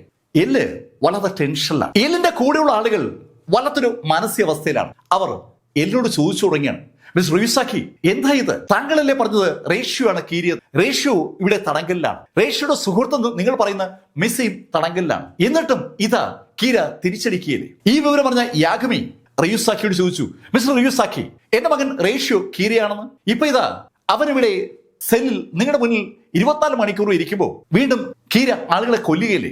ഇപ്പോഴെങ്കിലും നിങ്ങൾക്ക് സമ്മതിച്ചൂടെ എന്റെ മകൻ കീര അല്ലാന്ന്? മിസ്റ്റർ യാഗമി, താങ്കളുടെ മകൻ നമ്മുടെ കസ്റ്റഡിയിൽ ഇരിക്കുമ്പോൾ ഉണ്ടാകുന്ന മരണങ്ങൾ നിങ്ങളുടെ മകന് മുകളിലുള്ള നമ്മുടെ സംശയം ഇല്ലാതാക്കാൻ പര്യാപ്തമാണ്. പക്ഷെ എന്നാലും ഞാൻ ഇപ്പോഴും നിങ്ങളുടെ മകനെ സംശയത്തിൽ നിന്ന് മാറ്റി നിർത്താൻ ആഗ്രഹിക്കുന്നില്ല. അവന് ഇവിടെ ഇരിക്കുമ്പോൾ തന്നെ ആളുകളെ കൊല്ലാനുള്ള ഒരു ശേഷിയുണ്ട്. എന്തോ അങ്ങനെയാണ് എനിക്ക് തോന്നുന്നത്. യാഗമിയും എല്ലിനൊപ്പമുള്ള മുഴുവൻ ആളുകളും തീർത്ത് പറയുകയാണ് റേഷ്യോയ്ക്ക് അതിനകത്ത് ബന്ധമില്ലെന്ന്. പക്ഷേ എല്ലെന്ന ഹിദശി റിയുസാക്കി അതങ്ങോട്ട് സമ്മതിക്കുന്നില്ല. ദിവസങ്ങൾ പിന്നെയും കടന്നു പോവുകയാണ്. തുടർന്നുള്ള ദിവസങ്ങളിൽ തുടർച്ചയായി ക്രിമിനലുകൾ കൊല്ലപ്പെട്ടു തുടങ്ങി. മരണത്തിന് പല കാരണങ്ങളുണ്ടാകും, പക്ഷേ ക്രിമിനലുകൾ മരിച്ചുകൊണ്ടേയിരിക്കുകയാണ്. 16 മുതൽ 22 ദിവസം വരെ തുടർച്ചയായി ആളുകൾ മരിച്ചു. ഏകദേശം 70ഓളം ക്രിമിനലുകളാണ് ഈ കാലഘട്ടത്തിൽ മരണപ്പെട്ടത്. ജപ്പാനിലെ ക്രിമിനലുകൾക്ക് വീണ്ടും കീര ഒരു പേടി സ്വപ്നമായി മാറുകയാണെന്നുള്ള യാഥാർത്ഥ്യം എൻറ്റയർ പോലീസ് ഫോഴ്സിനും അതുപോലെ ജനങ്ങൾക്കും ക്രിമിനലുകൾക്കും സർക്കാരിനും ഒക്കെ ഉണ്ടാവുകയാണ്. പക്ഷെ അതിനൊരു ഗുണമുണ്ടായി. ജപ്പാനിൽ അങ്ങോളം ഇങ്ങോളമുള്ള സകല മാഫിയ ആക്ടിവിറ്റീസും ഓർഗനൈസ്ഡ് ക്രൈമും ഒക്കെ സ്വിച്ച് ഓഫ് ചെയ്യുമ്പോൾ ലൈറ്റ് ഓഫ് ആവുന്ന പോലെ അങ്ങ് നിൽക്കുകയാണ്. ശരിക്കും ഒരു ശാന്തത എല്ലായിടത്തും ദൃശ്യമാണ്. റേഷ്യോ അകത്തായി 23 ദിവസവും ഇത് സംഭവിച്ചു. എല്ലിനൊപ്പമുള്ള സകല അന്വേഷണ ഉദ്യോഗസ്ഥരും റേഷ്യോയും മിസ്സയും മോചിപ്പിക്കാനായി എല്ലിന് മുകളിൽ പ്രഷർ ചെലുത്തിക്കൊണ്ടിരിക്കുകയാണ്. അവരൊക്കെ റേഷ്യോ നിരീക്ഷിച്ചുകൊണ്ടിരിക്കുകയാണ്. റേഷ്യോ ആ മുറിയിൽ തന്നെയുണ്ട്. ബാത്റൂമിൽ പോകാനും അതുപോലെ ഭക്ഷണം കഴിക്കാനും വേണ്ടി മാത്രമാണ് റേഷ്യോ അവിടുന്ന് അങ്ങോട്ടും ഇങ്ങോട്ടേക്ക് മൂവ് ചെയ്യുന്നത്. അല്ലെങ്കിൽ എല്ലായ്പ്പോഴും റേഷ്യോ അവിടെ തന്നെയുണ്ട്. കഴിഞ്ഞ 23 ദിവസമായി ആ മുറിയിൽ അങ്ങനെ അടച്ചു കഴിയുകയാണ് റേഷ്യോ. ഇതേ അവസ്ഥ തന്നെയാണ് മിസ്സയ്ക്ക്. മിസ്സ ബഹളമുണ്ടാക്കുന്നതുകൊണ്ട് അവൾക്ക് പുതിയ ഡ്രസ്സൊക്കെ കൊടുക്കുന്നുണ്ട്. അവള് ഒരു TV താരമാണ്. അവളെ കാണാനില്ല എന്നുള്ള കഥ ഇതിനിടയിൽ സോഷ്യൽ മാധ്യമങ്ങൾ പതുക്കെ ഏറ്റെടുത്തു തുടങ്ങിയിരിക്കുകയാണ്. ആദ്യമൊന്നും അവളുടെ അസാന്നിധ്യം ഒരു വാർത്തയായി മാറിയില്ലെങ്കിലും ക്രമേണ അതും ഒരു വലിയ വാർത്തയായി മാറുകയാണ്. മിസ്സ ശരിക്കും ഒരു ടീനേജ് സെൻസേഷനാണ്. അവളെ കാണാനില്ല. മിസ്സ എവിടെ പോയി? മിസ്സയെ കണ്ടുപിടിക്കൂ. അങ്ങനെയുള്ള ക്യാമ്പയിനും പതുക്കെ ആരംഭിച്ചു. ഒരു വശത്ത് കംബാക്ക് കീര ക്യാമ്പയിൻ നടത്തി വിജയിച്ചതിന്റെ ആഹ്ലാദത്തിലാണ് ജനങ്ങൾ. അതേ സമയത്താണ് മിസ്സയെ കാണാനില്ല എന്നുള്ള വാർത്ത പ്രചരിച്ചു തുടങ്ങുന്നത്. മിസ്സയെ കണ്ടുപിടിക്കണമെന്ന് സർക്കാരിനോടും പോലീസിനോടും ആവശ്യപ്പെടുന്ന ഹാഷ്ടാഗുകളും ക്യാമ്പയിനും അതിവേഗതയിൽ സോഷ്യൽ മാധ്യമങ്ങൾ വഴി പ്രചരിക്കുമ്പോൾ 24ാമത്തെ ദിവസം വന്നു. അന്ന് പക്ഷേ ഒരു ക്രിമിനലും കൊല്ലപ്പെട്ടില്ല. തുടർന്നുള്ള ദിവസങ്ങളിൽ ഒന്നും തന്നെ ഒരാൾ പോലും കൊല്ലപ്പെട്ടില്ല. ഒരു മാസം അതിവേഗമാണ് പൂർത്തിയായത്. 15ാമത്തെ ദിവസം മുതൽ 23ാം ദിവസം വരെ തുടർച്ചയായി ക്രിമിനൽ കൊല്ലപ്പെടുകയും 24ാമത്തെ ദിവസം മുതൽ ഒരാൾ കൊല്ലപ്പെടാതെ ആകുകയും ചെയ്തപ്പോൾ ഒരു കൺഫ്യൂഷൻ എല്ലിനൊപ്പമുള്ള ടീമംഗങ്ങൾക്കും ഉണ്ടായിട്ടുണ്ട്. റയൂസാക്കി യാഗമിയോട് ചോദിച്ചു, മിസ്റ്റർ യാഗമി, ഈ കഴിഞ്ഞ 24ാം തീയതി മുതൽ 30ാം തീയതി വരെയുള്ള ദിവസങ്ങളിൽ ഒരാൾ പോലും ജപ്പാനിൽ കൊല്ലപ്പെട്ടിട്ടില്ല. അതിന്റെ അർത്ഥം കീര ഈ പ്രവർത്തികൾ നിർത്തിയതാണ് എന്നല്ലേ? ഏയ് റിയുസാക്കി, അത് അങ്ങനെയല്ലേ വിചാരിക്കാൻ പറ്റൂ? ഹേയ് യാഗമി, അങ്ങനെ മാത്രമല്ല വിചാരിക്കാൻ പറ്റുക. നിങ്ങളുടെ മകനാണ് കീരയെങ്കിൽ അവന് ഇപ്പൊ ആരെയും കൊല്ലാൻ പറ്റുന്നില്ല എന്നല്ലേ അതിന്റെ അർത്ഥം? എങ്ങനെ സംസാരിച്ചാലും എല്ല് അവസാനം കീരയും റേഷ്യോ തമ്മിൽ കൂട്ടിക്കെട്ടിയെ സംസാരിക്കും. 15ാമത്തെ തീയതി മുതൽ 23ാമത്തെ തീയതി വരെ ആളുകളെ കൊല്ലാൻ റേഷ്യോക്ക് കഴിഞ്ഞിട്ടുണ്ട്. അതിനുവേണ്ടി അവൻ നേരത്തെ കൂട്ടി എന്തോ ഒരു പ്രിപ്പറേഷൻ ചെയ്തിരുന്നു. അങ്ങനെ ഒരു ധാരണയാണ് ഇപ്പോ റിയുസാക്കി എന്ന എല്ലിനുള്ളത്. യഥാർത്ഥത്തിൽ ഇവിടെ യാഗമി റേഷ്യോ എല്ലിനെ തേടി വരുന്നതിന് മുന്നേ തന്നെ ഡെത്ത് നോട്ടിൽ കൊല്ലേണ്ട ആളുകളുടെ പേരുകളൊക്കെ കുറിച്ച് ഡെത്ത് നോട്ട് പോലും ഒരു സ്ഥലത്ത് സൂക്ഷിച്ചു വെച്ചിരിക്കുകയാണ്. അവന്റെ വീടിനകത്ത് നിന്ന് ആ ഡെത്ത് നോട്ട് എടുത്ത് അവൻ യഥാർത്ഥത്തിൽ ഒരു മരത്തിന്റെ ചുവട്ടിൽ കുഴിയുണ്ടാക്കി അതിനകത്ത് വെച്ചിരിക്കുകയാണ്. യാഗമി റേഷ്യോ വളരെ വിശദമായ ഒരു പ്ലാൻ തയ്യാറാക്കിയിട്ടാണ് എല്ലിന്റെ അടുത്തേക്ക് വന്നത്. ആദ്യത്തെ 2 ആഴ്ച ഒരു ക്രിമിനലും കൊല്ലപ്പെടണ്ട എന്ന് യാഗമി റേഷ്യോ അങ്ങ് തീരുമാനിച്ചതാണ്. അതുകൊണ്ടാണ് 15ാം തീയതി മുതൽ അവൻ ആളുകളെ കൊന്നു തുടങ്ങിയത്. അവൻ അകത്തായി 2 ആഴ്ച കഴിയുമ്പോൾ ക്രിമിനൽ കൊല്ലപ്പെടുകയാണെങ്കിൽ സ്വാഭാവികമായിട്ടും അവൻ കീരയല്ല എന്ന കാര്യം എല്ല് ഉറപ്പിക്കുമെന്ന് അവൻ അറിയാം. പക്ഷേ അവൻ പ്രതീക്ഷിച്ച പോലെ ഒരാഴ്ച തുടർച്ചയായിട്ട് ആളുകൾ കൊല്ലപ്പെട്ടിട്ടും എല്ലിന്റെ മൈൻഡ് സെറ്റ് മാറുന്നില്ല. ഇനിയിപ്പോ എന്താ ചെയ്യേണ്ടത്? അങ്ങനെ റേഷ്യോ ആലോചിക്കുമ്പോഴാണ് ശരിക്കും മറ്റൊരു ന്യൂസ് ഹിദേഷി റിയുസാക്കിയും ടീമിനെ തേടി വരുന്നത്. വൻ കോർപ്പറേറ്റ് കമ്പനികളിൽ വൈസ് പ്രസിഡന്റ് സ്ഥാനം വഹിക്കുന്ന അല്ലെങ്കിൽ ഫിനാൻഷ്യൽ മാനേജർ സ്ഥാനം വഹിക്കുന്ന ചില പ്രമുഖർ അപ്രതീക്ഷിതമായി ഹാർട്ട് അറ്റാക്ക് വന്ന് മരിച്ചിരിക്കുകയാണ്. ഹൈ പോസ്റ്റിൽ ഇരിക്കുന്ന ആളുകൾക്ക് ഹാർട്ട് അറ്റാക്ക് വരുന്നതിൽ വലിയ അതിശയമൊന്നുമില്ല. പക്ഷേ ആ മരണങ്ങൾ കീര ആളുകളെ കൊല്ലുന്ന ശൈലിയെ വല്ലാതെ അനുസ്മരിപ്പിക്കുന്നുണ്ട്. അതുകൊണ്ടാണ് എല്ലും കൂട്ടരും ആ മരണങ്ങൾ ശ്രദ്ധിച്ചു തുടങ്ങിയത്. യാഗമി റേഷ്യോ അകത്തായി 31ാമത്തെ ദിവസം മുതൽ 40ാമത്തെ ദിവസം വരെ ഇടയ്ക്കിടയ്ക്ക് അതുപോലെ മരണങ്ങൾ റിപ്പോർട്ട് ചെയ്തു തുടങ്ങി. ശരിക്കും ഇപ്പോ എല്ല് വല്ലാതെ ഞെട്ടിയിരിക്കുകയാണ്. ഇതുവരെ കീര നടത്തിയിരുന്ന കൊലപാതകങ്ങളൊക്കെ അറിയപ്പെടുന്ന ക്രിമിനലുകളുമായി കണക്റ്റഡ് ആണ്. പക്ഷെ ഇപ്പൊ കൊല്ലപ്പെടുന്നത് ആ ശൈലിയുള്ള ആളുകളെ അല്ല, വൻ കോർപ്പറേറ്റുകളുടെ വളരെ നിർണായകമായ പൊസിഷൻസ് കൈകാര്യം ചെയ്യുന്ന ആളുകളാണ് മരണപ്പെടുന്നത്. ഇതെങ്ങനെ സംഭവിക്കുന്നു? ആരെങ്കിലും കീരയെ വിലക്കെടുത്തു? ക്രിമിനലുകളെ ഇല്ലാതാക്കാനായി രംഗത്ത് വന്ന കീര ഇപ്പോ ആർക്കെങ്കിലും വേണ്ടി കോർപ്പറേറ്റ് സ്ഥാപനങ്ങളിലെ പ്രധാനപ്പെട്ട ആളുകളെ കൊല്ലുന്ന ഒരു അസാസിൻ ജോലി ഏറ്റെടുത്തിരിക്കുകയാണ്. ശരിക്കും കീര ഒരു അസാസിനായി മാറിയോ? അതാണ് ചോദ്യം. ആ ചോദ്യം സ്വാഭാവികമായും യാഗമിയുടെ അടുത്തുമെത്തി. യാഗമി എല്ലിനോട് പറഞ്ഞു, മിസ്റ്റർ റിയുസാക്കി, നിങ്ങൾ എന്റെ മകനെ വല്ലാതെ തെറ്റിദ്ധരിക്കുകയാണ്. അവൻ ഇപ്പോ ഈ സെല്ലിൽ അടയ്ക്കപ്പെട്ടിട്ട് 40 ദിവസം കഴിഞ്ഞു. 2 തവണയായി അനവധി ആളുകളാ കൊല്ലപ്പെട്ടിരിക്കുന്നു. ഇപ്പൊ കൊല്ലപ്പെടുന്ന ആളുകളെ ഒന്നും തന്നെ എന്റെ മകന് പരിചയമുള്ളതല്ല. അവരെ കുറിച്ച് അവൻ കേട്ടിട്ട് പോലും ഉണ്ടാവില്ല. എന്നിട്ടും നിങ്ങൾക്ക് ഇപ്പോഴും എന്റെ മകന് സംശയമാണല്ലേ? മിസ്റ്റർ യാഗമി, താങ്കൾ പറഞ്ഞ ഭാഗം ഞാനും യോജിക്കുന്നു. ഇപ്പൊ കൊല്ലപ്പെടുന്ന ആളുകൾക്കും നിങ്ങളുടെ മകനും തമ്മിൽ ബന്ധമുണ്ടെന്ന് ഞാൻ കരുതുന്നില്ല. ഇത് മറ്റാരുടെയോ ചെയ്തിയാണ്. കീരിയ അനുകരിച്ചാണെന്ന് പറയുമ്പോൾ മറ്റൊരു കീര രംഗത്ത് വന്നു എന്നാണ് അതിൻ്റെ അർത്ഥം. അല്ലെങ്കിൽ നിങ്ങളുടെ മകൻ റേഷ്യോ കീര അല്ല എന്നെനിക്ക് പറയേണ്ടി വരും. റേഷ്യോ കീരയാണെങ്കിൽ ഒരു കാരണവശാലും ഇപ്പം നടക്കുന്ന മരണങ്ങൾ നടക്കാൻ ഒരു സാധ്യതയുമില്ല. റേഷ്യോ അല്ല കീരയെങ്കിൽ നേരത്തെ ക്രിമിനൽസിനെ കൊന്നുകൊണ്ടിരുന്ന ആള് ഇപ്പോ ആ ജോലി മതിയാക്കി അസസിൻ ജോലി ഏറ്റെടുത്തിരിക്കുകയാണ്. വാടക കൊലയാളിയുടെ രൂപത്തിലേക്ക് ആ കീര മാറിയിരിക്കുകയാണ്. അതുകൊണ്ടാണ് ഈ ശൈലിയിലുള്ള മരണമൊക്കെ നടക്കുന്നത്. റേഷ്യോയുടെ അച്ഛനോട് റിയൂസാക്കി അങ്ങനെ പറഞ്ഞതും യാഗമി എല്ലിനോട് പറഞ്ഞു, മിസ് റിയൂസാക്കി, നിങ്ങൾ ഈ കാര്യം എൻ്റെ മകനുമായി ഒന്ന് ചർച്ച ചെയ്യും. അവൻ ശരിക്കും വളരെ ശ്രദ്ധാപൂർവം കാര്യങ്ങൾ പഠിക്കുന്ന ആളാണ്. അത് നിങ്ങൾക്ക് ചിലപ്പോൾ ഗുണം ചെയ്യും. അങ്ങനെ യാഗമേ പറഞ്ഞതിന്റെ അടിസ്ഥാനത്തിൽ ഉടൻ തന്നെ റേഷ്യോ വിളിച്ചു. റേഷ്യോടായി എല്ല് പറഞ്ഞു, റേഷ്യോ, ഒരു വിഷയം ഇപ്പോ ജപ്പാനിൽ പ്രശ്നമായി മാറിയിട്ടുണ്ട്. എന്താ വിഷയം? റേഷ്യോ, ജപ്പാനിലെ വൻ കോർപ്പറേറ്റുകളുടെ തലപ്പത്തുള്ള ചെയർമാനും vice president, financial manager, financial controller, അങ്ങനെയൊക്കെയുള്ള ആളുകൾ പലരും ഈ ദിവസങ്ങളിൽ മരണപ്പെട്ടിട്ടുണ്ട്. അവയൊക്കെയും നേരത്തെയുള്ള കീരിയുടെ മരണങ്ങൾ പോലെ തന്നെയാണ് സംഭവിച്ചിരിക്കുന്നത്. ചിലതൊക്കെ ആക്സിഡന്റ് ഡെത്താണ്, ചിലതൊക്കെ സൂയിസൈഡാണ്, ചിലത് ഹാർട്ട് അറ്റാക്കാണ്. എനിക്ക് എന്താണ് സംഭവിക്കുന്നതെന്ന് കൃത്യമായിട്ടും അങ്ങോട്ട് മനസ്സിലാകുന്നില്ല. റേഷ്യോട് റിയൂസാക്കി ആ കഥ പറഞ്ഞപ്പോൾ ശരിക്കും ഇപ്പം ഞെട്ടിയത് സാക്ഷാൽ റേഷ്യോയാണ്. അയാൾക്കൊപ്പമുള്ള ഡെത്ത് നോട്ടിന്റെ ഉടമ റിയൂക്കും മിസ്സയ്ക്കൊപ്പമുള്ള ഡെത്ത് നോട്ടിന്റെ ഉടമ റെമുവും ഈ ശൈലിയിൽ പ്രതികരിക്കാൻ സാധ്യതയില്ല. റിയൂക്കിന്റെ ഡെത്ത് നോട്ട് ഇപ്പോഴും റേഷ്യോയുടെ കൈ തന്നെയാണ്. റേഷ്യോ അത് ഒളിച്ചു വെച്ചിരിക്കുന്ന സ്ഥലം റിയൂക്കിന് അറിയാമെങ്കിലും റിയൂക്ക് അത് എടുക്കത്തില്ല. പിന്നെ ഉള്ളത് റെമു ആണ്. മിസ്സയുടെ ഡെത്ത് നോട്ട് റേഷ്യോ ആണ് റെമുവിന് മടക്കി കൊടുത്തത്. ആ ഡെത്ത് നോട്ട് ഉപയോഗിച്ച് റെമു ഈ ശൈലിയിൽ കോർപ്പറേറ്റ് മേഖലയിലെ ആളുകളെ ടാർഗറ്റ് ചെയ്യാൻ ഒരു സാധ്യതയുമില്ല. അങ്ങനെ ടാർഗറ്റ് ചെയ്താൽ ഗോഡ് ഓഫ് ഡെത്ത് എന്നുള്ള അവരുടെ അധികാരം നഷ്ടമാകാനും അവർ സ്വയം കൊല്ലപ്പെടാനുള്ള സാധ്യതയുണ്ട്. അതുകൊണ്ട് തന്നെ അവരൊരിക്കലും അത് ചെയ്യില്ല. അപ്പോൾ അവിടെ മറ്റൊരു സാധ്യതയാണ് വരുന്നത്.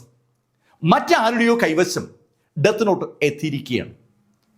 ആ ഡെത്ത് നോട്ട് ഉപയോഗിച്ചുകൊണ്ട് അയാൾ വളരെ തന്ത്രപരമായി ആളുകളെ കൊലപ്പെടുത്തുകയാണ്. റേഷ്യോ റിയൂസാക്കിയോട് പറഞ്ഞു, മിസ് റിയൂസാക്കി, നിങ്ങൾക്ക് എന്നെയായിരുന്നു സംശയം.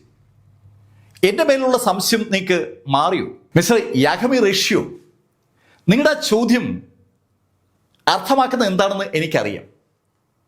നിങ്ങൾ കീര അല്ല എന്ന് പറയാനുള്ള ഒരു ശ്രമമല്ലേ? എന്നാൽ എനിക്ക് നിന്റെ മുകളിലുള്ള സംശയം ഇതുവരെയും മാറിയിട്ടില്ല. എന്തായാലും ഇപ്പോ നിന്നെപ്പോലെ ഒരാൾ കൂടി രംഗത്ത് വന്നത് എന്നെ തെല്ലൊന്ന് അതിശയപ്പെടുത്തുന്നു മാത്രം. അത് കേട്ടതും റേഷ്യോ എല്ലിനോട് പറഞ്ഞു, മിസ്റ്റർ എൽ, ഞാൻ സ്വമേധയ സമ്മതിച്ചിട്ടാണ് നിങ്ങൾ എന്നെ ഇവിടെ തടവിലാക്കിയത്. ഞാൻ കരുതിയത് കുറച്ചു ദിവസം ഇവിടെ ഞാൻ തടവിൽ കിടക്കുമ്പോൾ നിങ്ങൾക്ക് യാഥാർത്ഥ്യം മനസ്സിലാവും, നിങ്ങൾ എന്നെ സംശയത്തിൽ നിന്ന് ഒഴിവാക്കുമെന്നാണ്. കണ്ടകോളിൽ അത് നടക്കുന്ന ലക്ഷണമില്ല. പ്ലീസ് ദയവായി ഈ തടവിൽ നിന്ന് എന്നെ ഒഴിവാക്കും. സ്വമേധയ ആ തടവറയിൽ കിടക്കാൻ തയ്യാറായി വന്ന റേഷ്യോ അയാളെ മോചിപ്പിക്കണമെന്നാണ് ആവശ്യപ്പെടുന്നത്. അത് കേട്ടപ്പോൾ റിയൂസാക്കി പറഞ്ഞു, റേഷ്യോ, നിങ്ങളെ മോചിപ്പിക്കാൻ തൽക്കാലം ഞാൻ ആഗ്രഹിക്കുന്നില്ല. നിങ്ങൾ കുറച്ച് ദിവസം കൂടെ അവിടെ കിടക്ക്, ഒന്ന് നോക്കാം നമുക്ക് ഇത് ഏതുവരെ പോകുമെന്ന്. റേഷ്യോക്ക് ഇനി എത്ര ദിവസം കൂടെ പിടിച്ചേക്കാൻ പറ്റുമെന്ന് അറിയേണ്ടിയിരിക്കുന്നു. അതുകൊണ്ടാണ് എല്ല് അങ്ങനെ പറഞ്ഞത്. അതേസമയത്ത് മറ്റേ സെല്ലിൽ കിടക്കുന്ന മിസ്സ ഉറക്കെ ആരോട് സംസാരിക്കുകയാണ്. അവൾ ശബ്ദമുണ്ടാക്കുന്ന കേട്ടപ്പോൾ എല്ലിന്റെ ശ്രദ്ധ അങ്ങോട്ട് തിരിഞ്ഞു. ഏയ്, ആരാ എന്നെ പിടിച്ചു വെച്ചിരിക്കുന്നത്? ആരാണെങ്കിലും എന്നെ മോചിപ്പിക്കേ. എത്ര ദിവസമായി എന്നെ നിങ്ങൾ ഇവിടെ കൊണ്ടാക്കിയിട്ട്? ഇങ്ങനെ എത്ര നാൾ മുന്നോട്ട് പോകും? നിങ്ങൾ പറയുന്ന കാര്യങ്ങളൊന്നും എനിക്ക് മനസ്സിലാകുന്ന പോലുമില്ല. ദയവായി എന്നെ മോചിപ്പിക്കാൻ ശ്രമിക്കേ. എനിക്ക് ഷൂട്ടുള്ളതാണ്, എനിക്ക് സ്റ്റുഡിയോ പോകണം. അവളുടെ ആ ആക്രോശങ്ങൾ പതുക്കെ പതുക്കെ കൂടിക്കൂടി വരികയാണ്. ഒരു ഭാഗത്ത് മിസ്സയും മറുഭാഗത്ത് റേഷ്യോ തുടർന്നുള്ള ദിവസങ്ങളിൽ അതേ ആവശ്യം ഉന്നയിച്ചു തുടങ്ങി. അവരെ മോചിപ്പിക്കണം. ഈ സംഭവം സ്ക്രീനിലൂടെ വീക്ഷിക്കുന്ന എല്ലിൻ്റെ സഹപ്രവർത്തകർക്കും ഒരു വല്ലാത്ത ബുദ്ധിമുട്ടുണ്ടാക്കുകയാണ്. അവർ എല്ലിനോട് പറഞ്ഞു, മിസ്റ്റർ എൽ, താങ്കൾ ഈ പറയുന്നത് പോലെ ഇവർക്ക് രണ്ടുപേർക്കും കീരിയുമായി ബന്ധമുണ്ടെന്ന് ഞങ്ങൾക്ക് ആർക്കും തോന്നുന്നില്ല. നിങ്ങൾ കാരണം ഞങ്ങളുടെ ചീഫ് യാഗമി എത്ര ദിവസമായിട്ട് സെല്ലിൽ കഴിയുകയാണ്. അദ്ദേഹത്തിന് ഇതിൻ്റെ ഒന്നും ആവശ്യമില്ല. അദ്ദേഹത്തെ സെല്ലിടാൻ യഥാർത്ഥത്തിൽ നിങ്ങൾക്ക് അധികാരവുമില്ല. നിങ്ങൾ അദ്ദേഹത്തെ സെല്ലിട്ടിരിക്കുന്നത് തികച്ചും നിയമവിരുദ്ധമാണ്. ഒരു കുറ്റവും ചെയ്യാത്ത ചീഫ് സെല്ലിൽ കിടന്ന് നരകിക്കുമ്പോൾ നിങ്ങൾ പിന്നെ പിടിവാശിയുമായി ഇങ്ങനെ നിന്നാലോ? എല്ലെന്ന ഹിദേഷി റിയൂസാക്കിയെ ശരിക്കും കോൺട്ര ചെയ്തുകൊണ്ട് യാഗമിയുടെ ആ പോലീസ് ശിഷ്യന്മാർ ആ അഭിപ്രായങ്ങൾ പറഞ്ഞതും എല്ല് അവിടെ നിന്ന് എണീറ്റു. അല്പസമയം കഴിഞ്ഞതും എല്ല് യാഗമിയുടെ മുറിയിലെത്തി. യാഗമിയുടെ തൊട്ടടുത്ത് വന്നിരുന്ന എല്ല് യാഗമിയോട് എന്തൊക്കെയോ സംസാരിക്കുകയാണ്.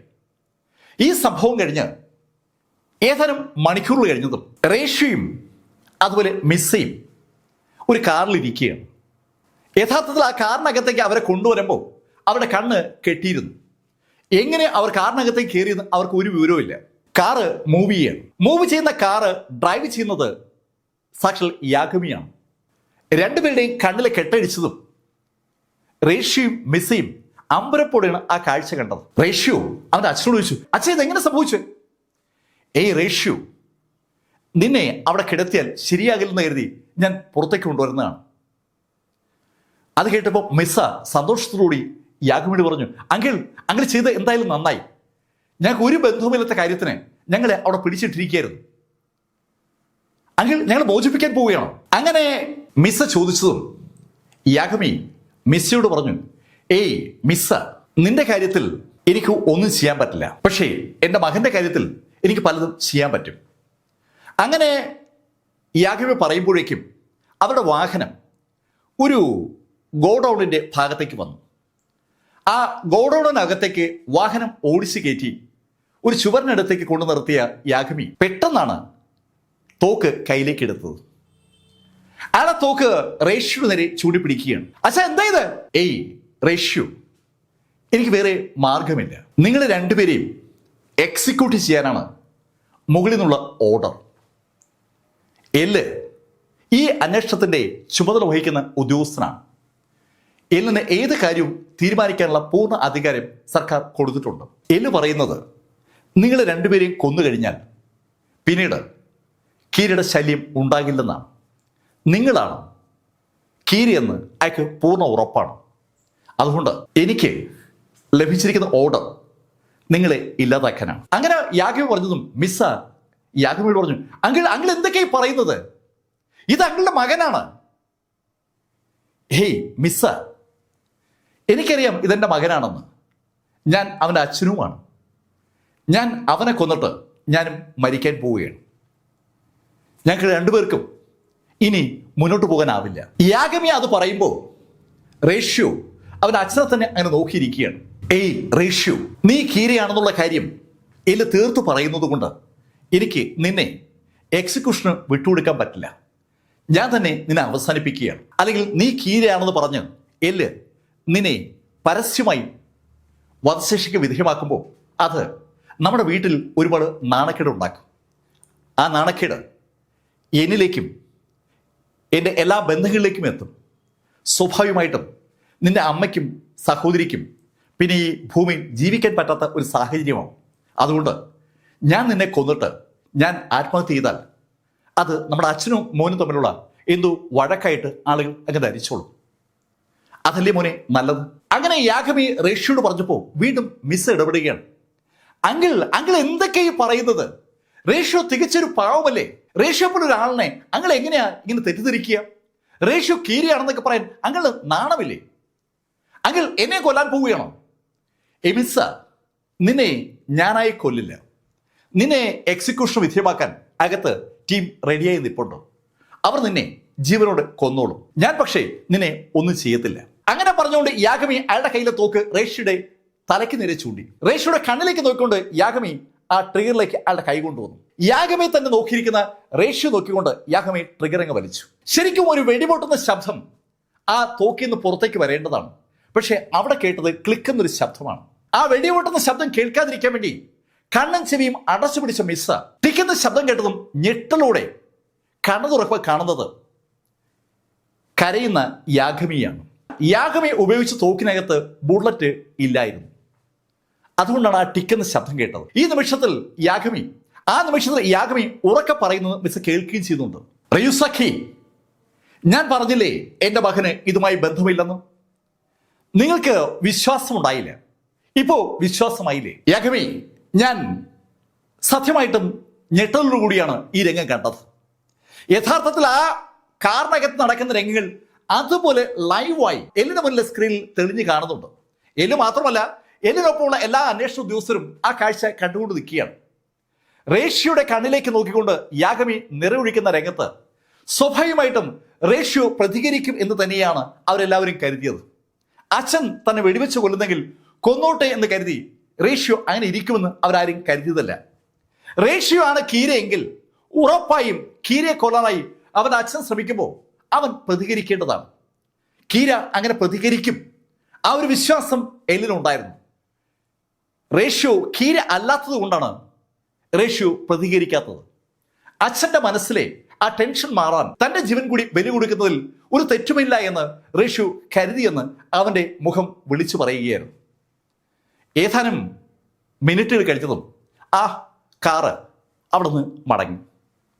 അവര് മടങ്ങിയെത്തുമ്പോൾ അവരെക്കകത്ത് എല്ലും ടീമും നിൽക്കുകയാണ്. കാറിൽ നിന്ന് അവര് 3 പേരും പുറത്തിറങ്ങിയതും യാഗമി ശരിക്കും സന്തോഷത്തിലാണ്. അയാൾക്കിപ്പോ പൂർണ്ണ ഉറപ്പാണ് കീരയും അയാളുടെ മകനും തമ്മിൽ ഒരു ബന്ധവുമില്ല.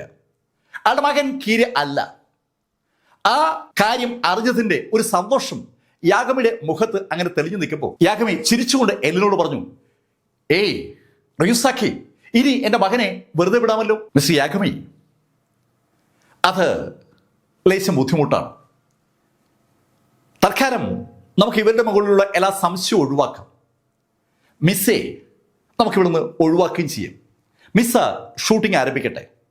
മിസ്സെ ഫോളോ ചെയ്യാനായി നമുക്ക് നമ്മുടെ കൂടെയുള്ള മിസ്റ്റർ മാഷിനെ ചുമതലപ്പെടുത്താം. മാഷിൻ എന്നൊരു പോലീസുകാരൻ അവരുടെ കൂട്ടത്തിലുണ്ട്. യാഗമിയുടെ ഏറ്റവും വിശ്വസ്തനാണ്. മാഷിൻ ശരിക്കൊരു സുന്ദരനാണ്. മാഷിനെ എപ്പോഴും മിസ്സയ്ക്കൊപ്പം കറങ്ങി നടക്കാമല്ലോ എന്ന് അത് കേട്ടപ്പോൾ മാഷിനൊരു തോന്നലുണ്ടാവുകയും ചെയ്തു. അതിൻ്റെതായ പുഞ്ചിരി മാഷിന്റെ മുഖത്തുണ്ട്. അത് കണ്ടതും മിസ്സ പറഞ്ഞു, മാഷിൻ വെറുതെ എൻ്റെ പുറകെ കറങ്ങി നടക്കരുത് കേട്ടോ. അങ്ങനെ മിസ്സ് പറയുമ്പോഴേക്കും റയൂസഖി യാഗമിയോട് പറഞ്ഞു, പിന്നെ റേഷ്യോയുടെ കേസ്. റേഷ്യോ ഇപ്പോഴും സംശയത്തിന്റെ നിഴലിൽ തന്നെയാണ്. അതുകൊണ്ട് ഞാൻ എപ്പോഴും റേഷ്യോക്കൊപ്പം നിൽക്കാമെന്ന് വിചാരിക്കുകയാണ്. ഏയ് റയൂസഖി, നിങ്ങൾ എന്താ ഉദ്ദേശിക്കുന്നത്? യാഗമി, ഞാൻ റേഷ്യോയെ എന്റെ കയ്യിലേക്ക് ബന്ധിപ്പിക്കാൻ പോവുകയാണ്. അങ്ങനെ പറഞ്ഞുകൊണ്ട് എല്ല് അയാളുടെ കയ്യിലേക്ക് ഒരു വളയം എടുത്തങ്ങ് പിടിപ്പിച്ചു. ശരിക്കും ഒരു കൈവിലങ്ങിന്റെ അതേ ശൈലിയിലുള്ള ഒരു വളയം. ആ വളയത്തിനോടൊപ്പം ഒരു ചെയിനുണ്ട്. ആ ചെയിനിന്റെ മറയറ്റത്ത് കൈവിലങ്ങിന്റെ മറ്റേ വളയമുണ്ട്. ആ വളയം അയാൾ റേഷ്യോയുടെ കയ്യിലേക്ക് വിട്ടു. ഇപ്പോ റേഷ്യോയും ലൈറ്റും പരസ്പരം ബന്ധിതരാണ്. അത് കണ്ടതും മിസ്സ എലിനോട് ചോദിച്ചു, ഏയ് മിസ്റ്റർ റയൂസഖി, നിങ്ങളിത് എന്തായി പറയുന്നത്? റേഷ്യോ എന്നോട് ഡേറ്റിങ്ങിന് വരുമ്പോൾ നിങ്ങൾ കൂടെ കാണുമെന്നാണോ? ഹേയ് മിസ്സ, അത് നീ കാര്യമാക്കണ്ട. ഞാൻ നിങ്ങൾ രണ്ടുപേരും നോക്കത്തൊന്നുമില്ല. ഹേയ് നീ എന്തായി പറയുന്നത്? ഹേയ് മിസ്സ, നീ എന്തൊക്കെ പറഞ്ഞാലും എനിക്ക് റേഷ്യോ ഒഴിവാക്കാനാവില്ല. നിങ്ങൾ തമ്മിൽ സംസാരിക്കുമ്പോൾ ഞാനത് കേൾക്കാത്ത പോലെ ഇരുന്നോളാം. റയൂസഖി എന്തായി പറയുന്നത്? അപ്പൊ ഞാൻ റേഷ്യോ കിസ് ചെയ്യുമ്പോൾ നീ കണ്ണോട് വെക്കുമെന്നാണോ? മിസ്സ, ഞാൻ പറഞ്ഞല്ലോ, നീ അത്രയ്ക്കൊന്നും പോണ്ട. നിങ്ങൾ സംസാരിച്ചോ. കിസ്സും മറ്റു കാര്യങ്ങളൊക്കെ നമുക്ക് പിന്നീട് ആലോചിക്കാം. ശരിക്കും റയൂസഖി റേഷ്യോയെ ഇപ്പോഴും സംശയത്തിന്റെ നിഴലിൽ തന്നെ നിർത്തിയിരിക്കുകയാണെന്ന് അത് കേട്ടപ്പോൾ എല്ലാവർക്കും ഒരു തോന്നലുണ്ട്. യഥാർത്ഥത്തിൽ എല്ലാവരും ഒരു പ്രത്യേക മാനസികാവസ്ഥയിലാണ്. എല്ല് എല്ലാവരും നോക്കിയിട്ട് അവരോടായി പറഞ്ഞു, ഇന്നു മുതൽ മിസ്സ ഷൂട്ടിംഗ് ആരംഭിക്കട്ടെ. മിസ്സ ഷൂട്ടിങ്ങിന് പോകുമ്പോൾ മിസ്സെ മാഷിൻ ഫോളോ ചെയ്താൽ മതി. അതുമാത്രമല്ല, മിസ്സ ഇന്നു മുതൽ നമ്മുടെ നിയന്ത്രണത്തിൽ പ്രത്യേക വസതിയിലായിരിക്കും കഴിയുക. അതിനുവേണ്ടി ഞാനൊരു പുതിയ വസതി ഡിസൈൻ ചെയ്തിട്ടുണ്ട്. മിസ്സ മാത്രമല്ല, നമ്മളെല്ലാവരും ആ വസതിയിലാണ് കഴിയാൻ പോകുന്നത്. അങ്ങനെ പറഞ്ഞുകൊണ്ട് അയാൾ ആ ബിൽഡിങ്ങിനകത്തേക്ക് കടന്നിട്ട് അയാളുടെ ഓഫീസ് മുറിയിലേക്ക് എത്തിയതും അയാൾ ഡിസൈൻ ചെയ്തിരിക്കുന്ന വസതി അവരെ കാണിച്ചു. 23 നിലകളുള്ള ഒരു വലിയ ബിൽഡിംഗ് ആണ് എല്ല് അവരെ കാണിച്ചത്. ആ ബിൽഡിംഗ് ശരിക്കും ഒരു അമ്പരപ്പിക്കുന്ന ബിൽഡിംഗ് തന്നെയാണ്. ആ ബിൽഡിംഗ് അവരെ കാണിച്ചുകൊണ്ട് എല്ല് അവരോട് പറഞ്ഞു, ഈ ബിൽഡിങ്ങിന് മുകളിൽ 2 ഹെലിപ്പാഡുകളുണ്ട്. പുറത്തുള്ള ഒരാൾക്കും ഈ ബിൽഡിങ്ങിനകത്ത് എന്താണ് നടക്കുന്നതെന്ന് ഒരു കാരണവശാലും അറിയാൻ കഴിയില്ല. കീര എത്ര മിടുക്കനാണെങ്കിലും നമ്മുടെ ബിൽഡിങ്ങിനുള്ളിലെ ആളുകളെ കണ്ടുപിടിക്കാൻ അയാൾക്ക് പറ്റത്തില്ല. ആ ശൈലിയിലാണ് ഈ ബിൽഡിംഗ് നിർമ്മിച്ചിരിക്കുന്നത്. ഈ ബിൽഡിങ്ങിനകത്ത് ഇഷ്ടംപോലെ പ്രൈവറ്റ് മുറികളുണ്ട്. നിങ്ങളെല്ലാവരും ഇനി മുതൽ ആ മുറികളിലായിരിക്കും താമസിക്കുക. മിസ്റ്റർ റിയൂസാക്കി, അപ്പൊ ഞങ്ങൾക്ക് വീട്ടിൽ പോണ്ടേ? അതൊന്നും വേണ്ട. ഈ മിഷൻ കഴിയുന്നവരെ നിങ്ങൾ എന്നോടൊപ്പം ഉണ്ടാകും. മിഷൻ ഡയറക്ടർ എന്ന നിലയിൽ എല്ലെന്ന് വിളിക്കപ്പെടുന്ന ഹിദേഷി റിയൂസാക്കി അവസാന വാക്കാണ്. അയാൾ ഈ ആക്ടിവിറ്റിക്ക് വേണ്ടി, ഈ മിഷന് വേണ്ടി മാത്രമായിട്ട് ആ ബിൽഡിംഗ് എടുത്തിരിക്കുകയാണ്. ശരിക്കും വളരെയേറെ സുരക്ഷിതത്വമുള്ള ഒരു ബിൽഡിംഗ് ആണ് അയാൾ എടുത്തിരിക്കുന്നത്. അടുത്ത ദിവസം തന്നെ ആ എൻ്റെ ടീം ആ ബിൽഡിങ്ങിലേക്ക് ട്രാൻസ്ഫർ ചെയ്യപ്പെട്ടു. ശരിക്കും ആ ബിൽഡിങ്ങിലേക്ക് കടക്കുമ്പോൾ അതൊരു വല്ലാത്ത അതിശയം അവർക്ക് ഉണ്ടാക്കുകയാണ്. ഒരുപാട് സെക്യൂരിറ്റി ചെക്കിങ്ങിന് ശേഷമാണ് അതിനകത്തേക്ക് പ്രവേശനമുള്ളത്. വിരൽ മുതൽ തലമുടി വരെ വ്യക്തമായ പരിശോധനയ്ക്ക് വിധേയമാക്കപ്പെടുകയാണ്. ഒരു കാരണവശാലും ഒരു അപരിചിതനും ആ ബിൽഡിങ്ങിലേക്ക് കടക്കാൻ കഴിയത്തില്ല. എല്ലാവിധ സംവിധാനങ്ങളുമുള്ള, എല്ലാ സെക്യൂരിറ്റി ഫീച്ചേഴ്സുമുള്ള വൻ സുരക്ഷ ഉറപ്പാക്കിയിരിക്കുന്ന ആ ബിൽഡിംഗ് ഒരു വലിയ കോട്ട തന്നെയാണ് എന്ന് പറയാം. ആ ബിൽഡിങ്ങിലേക്ക് അവർ താമസം മാറ്റിയതും റേഷ്യോ എല്ലിനോട് പറഞ്ഞു, ഞാൻ ഒരു പഠനം ഒന്ന് നടത്തി നോക്കട്ടെ, എന്താണ് സംഭവിക്കുന്നതെന്ന് എനിക്ക് പഠിക്കേണ്ടിയിരിക്കുന്നു. ശരിക്കും റേഷ്യോയെ പുറത്തിറക്കാനുള്ള കാരണം തുടർച്ചയായി നടക്കുന്ന മരണങ്ങളാണ്. ഒരുപാട് കോർപ്പറേറ്റ് മേധാവികൾ ഈ ദിവസങ്ങളിൽ കൊല്ലപ്പെട്ടിട്ടുണ്ട്, അല്ലെങ്കിൽ മരണപ്പെട്ടിട്ടുണ്ട്. അതിൻ്റെയൊക്കെ പിന്നിലുള്ള ആള് അത് ആരാണെന്ന് കണ്ടുപിടിക്കേണ്ടിയിരിക്കുന്നു. ആ കാര്യം പരിശോധിക്കാനായി റേഷ്യോ തുടങ്ങിയതും ഒരു കോള് വന്നിട്ട് യാഗമി അവിടുന്ന് പുറത്തേക്ക് പോയി. യാഗമി വിളിച്ചത് ജപ്പാനിലെ എൻറ്റയർ പോലീസ് ഫോഴ്സിൻ്റെയും ചുമതല വഹിക്കുന്ന ഡെപ്യൂട്ടി കമാൻഡറാണ്. അദ്ദേഹത്തിന് മുകളിലുള്ളത് മിനിസ്റ്റർ മാത്രമാണ്. ഡെപ്യൂട്ടി കമാൻഡറിന്റെ മുറിയിലേക്ക് കടന്നു വന്ന യാഗമിയെ ഡെപ്യൂട്ടി കമാൻഡർ ശരിക്കും ഹാർദവുമായിട്ടാണ് സ്വീകരിച്ചത്. യാഗമി, കാര്യങ്ങളൊക്കെ ഭംഗിയായി പോകുന്നുണ്ടല്ലേ? അതെ, ഭംഗിയായി പോവുകയാണ്. യാഗമി, ഞാൻ വിളിപ്പിച്ചത് ഒരു കാര്യം സൂചിപ്പിക്കാനാണ്. സർ, എന്താണത്? യാഗമി ഇപ്പോ കീരിയുടെ അന്വേഷണവുമായി ബന്ധപ്പെട്ട് വളരെ സജീവമാണല്ലേ? അതെ, ഞങ്ങൾ വളരെ സജീവമാണ്. ഞങ്ങൾ കീരിയെ പിടിക്കാനുള്ള ഒരു ഉദ്യമത്തിലാണ്. ഓക്കെ യാഗമി, ഇവിടെ ഒരു ഇടപെടൽ നടത്താൻ സർക്കാർ ആഗ്രഹിക്കുകയാണ്. മിസ്റ്റർ കമാൻഡർ, എനിക്ക് മനസ്സിലായില്ല. യാഗമി, ആ കീരിയുടെ അന്വേഷണം നിർത്തിവെക്കാൻ സർക്കാർ തീരുമാനിച്ചിരിക്കുകയാണ്. സർ, അങ്ങ് എന്താ പറഞ്ഞേ? അതെ, ഞാൻ പറഞ്ഞത് ഒരു സിമ്പിൾ കാര്യമല്ലേ. കീരയെ കുറിച്ചുള്ള അന്വേഷണം നിർത്തിവെക്കാൻ സർക്കാർ തീരുമാനിച്ചിരിക്കുകയാണ്. കീര ഈ നാട്ടിലെ ജനങ്ങൾക്ക് ആവശ്യമുള്ള ഒരാളാണ്. ആ ആളെക്കുറിച്ച് വെറുതെ അന്വേഷിച്ച് പോലീസിന്റെ സമയം കളയേണ്ടെന്നാണ് സർക്കാരിന്റെ തീരുമാനം. മിസ്റ്റർ കമാൻഡർ, താങ്കൾ എന്തായി പറയുന്നത്? കീര ഒരു ക്രിമിനൽ അല്ലേ? ആ ക്രിമിനലിനെ കുറിച്ച് അന്വേഷിക്കണ്ടേ? ആ ക്രിമിനലിനെ ആളുകളെ കൊല്ലാൻ ഇങ്ങനെ അനുവദിക്കുന്നത് ഒരു ജനാധിപത്യ രാജ്യത്തിന് അനുയോജ്യമായ പരിപാടിയാണോ? മിസ്റ്റർ യാഗമി, താങ്കളുടെ ചോദ്യം എനിക്ക് മനസ്സിലായി. പക്ഷേ എനിക്ക് ഒന്നും ചെയ്യാൻ പറ്റില്ല. നിങ്ങൾ ഈ നിമിഷത്തിൽ കീരിയുടെ അന്വേഷണം അവസാനിപ്പിക്കണം. സർ, ഞാൻ അവസാനിപ്പിച്ചില്ലെങ്കിൽ? യാഗമി, താങ്കളൊരു പോലീസുകാരനല്ലേ? ഒരു ഓർഡർ അനുസരിച്ചില്ലെങ്കിൽ പിന്നെ എന്ത് സംഭവിക്കുമെന്നതിനെ കുറിച്ച് ഞാൻ താങ്കളോട് പറയേണ്ടതുണ്ടോ? വളരെ വ്യക്തമാണ് കമാൻഡറുടെ അഭിപ്രായം. യാഗമി സർക്കാരിന്റെ ഉത്തരവ് അനുസരിക്കുന്നില്ലെങ്കിൽ പിന്നെ സർക്കാർ ഉദ്യോഗസ്ഥ നിലയിൽ യാഗമിക്ക് പോലീസിൽ തുടരാൻ ആവില്ല. വളരെ വ്യക്തമായ ആ നിർദ്ദേശം കേട്ടുകൊണ്ടാണ് യാഗമി ആ ബിൽഡിംഗിൽ നിന്ന് പുറത്തിറങ്ങിയത്. ഇതേ സമയത്ത് യാഗമി റേഷ്യോ അവന് ലഭിച്ചിട്ടുള്ള മുഴുവൻ ഇൻഫർമേഷനും ഒന്ന് അനലൈസ് ചെയ്യണം. വളരെ ശ്രദ്ധാപൂർവം ആ ഡേറ്റ അനലൈസ് ചെയ്ത റേഷ്യോ അയാളുടെ കൂടെയുള്ള ആളുകളോട് പറഞ്ഞു, നോക്ക്, ഇവിടെ ഈ കോർപ്പറേറ്റ് മേഖലയിൽ നടന്നിരിക്കുന്ന മരണങ്ങൾക്ക് ഒരു ബന്ധമുണ്ട്. റേഷ്യോ, എന്ത് ബന്ധമാണ് താങ്കൾ കണ്ടുപിടിച്ചത്? നോക്ക്, ഈ സ്റ്റോക്ക് മാർക്കറ്റ്. അപ്പോഴാണ് ആളുകളുടെ ശ്രദ്ധ ആ സ്റ്റോക്കിലേക്ക് വരുന്നത്. ഒരുപാട് കമ്പനികളുടെ സ്റ്റോക്ക് അവിടെ വിസിബിൾ ആണ്. ചിലതൊക്കെ പച്ച നിറത്തിലും ചിലതൊക്കെ ചുവപ്പ് നിറത്തിലും കാണാം. ആ പച്ച നിറത്തിലുള്ള സ്റ്റോക്കുകൾ ഒന്ന് ശരിക്കും വൻതോതിൽ മുകളിലേക്ക് പോയിരിക്കുകയാണ്. ഇത് കണ്ടോ? ഇത് എമോട്ട കമ്പനിയുടെ സ്റ്റോക്കാണ്. ഈ ശരിക്കും താഴേക്ക് വീണിരിക്കുന്ന ചുവപ്പ് സ്റ്റോക്കുകൾ കണ്ടോ?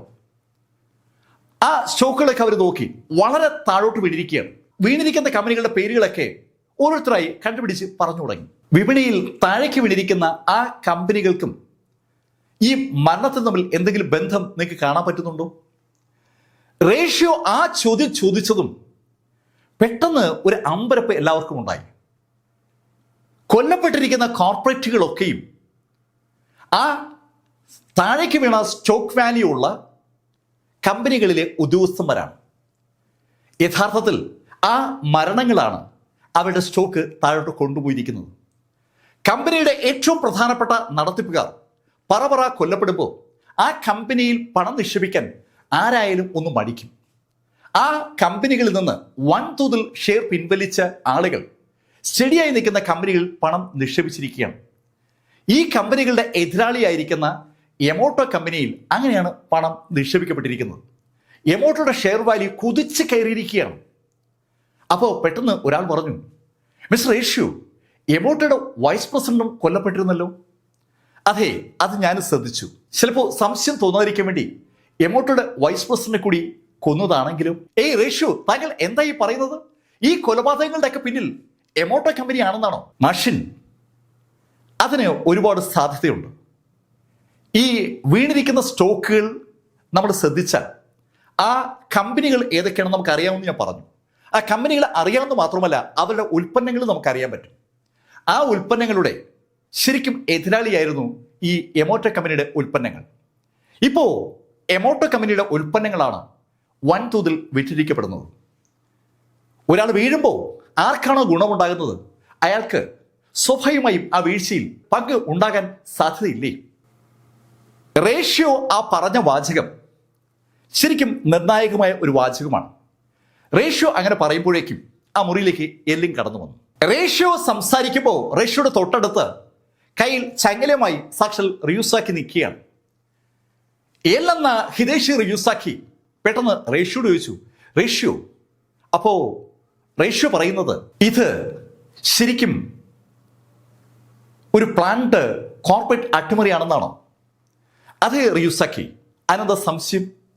അങ്ങനെ റേഷ്യോ മറുപടി പറഞ്ഞതും ആ മുറിയിലേക്ക് സാക്ഷാൽ യാഗമി കടന്നു വന്നു. യാഗമിയുടെ മുഖത്ത് വല്ലാത്തൊരു ഗൗരവമുണ്ട്. അത് കണ്ടുകൊണ്ട് റിയൂസാക്കി യാഗമിയോട് ചോദിച്ചു, മിസ്റ്റർ യാഗമി, എന്താ സംഭവം?